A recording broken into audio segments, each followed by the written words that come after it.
Very excited.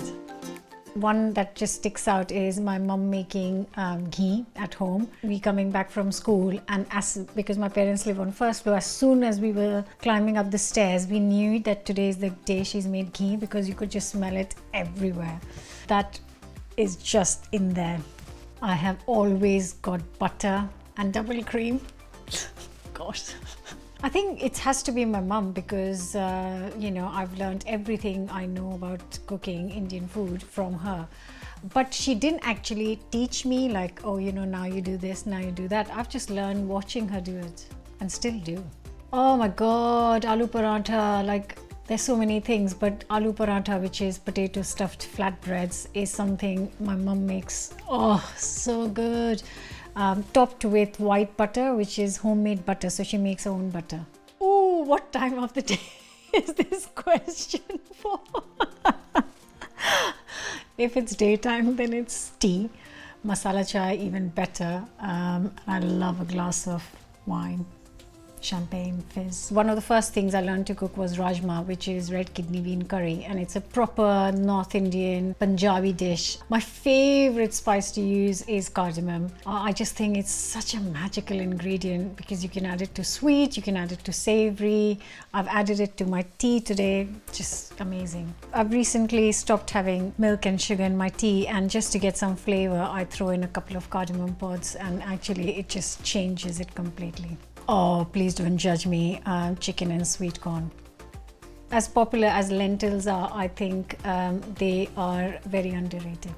I don't want to sound cheesy, but seriously, anything cooked with love, and I say this from experience, just something when you're cooking, if you're enjoying it, it just changes what you present, on that plate.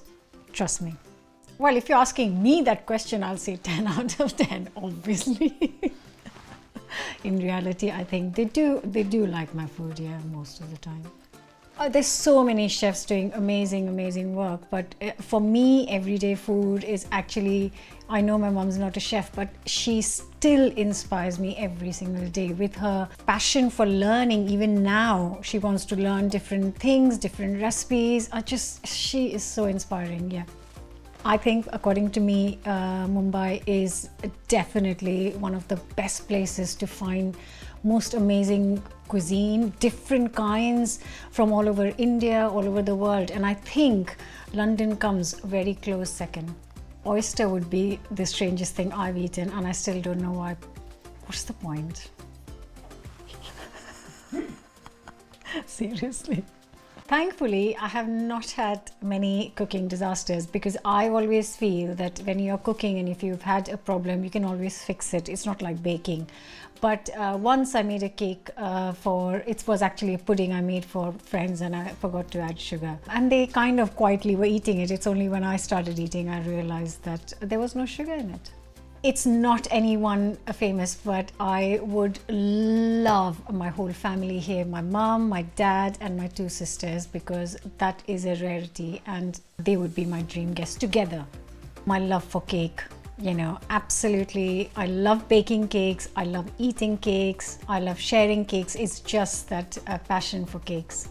100% what I was doing before I worked in food, being a fashion designer. I do love Thai food, yeah. So if we are having takeaway, that's the first option. Till one of the kids says, actually, they don't want it, so it's pizza.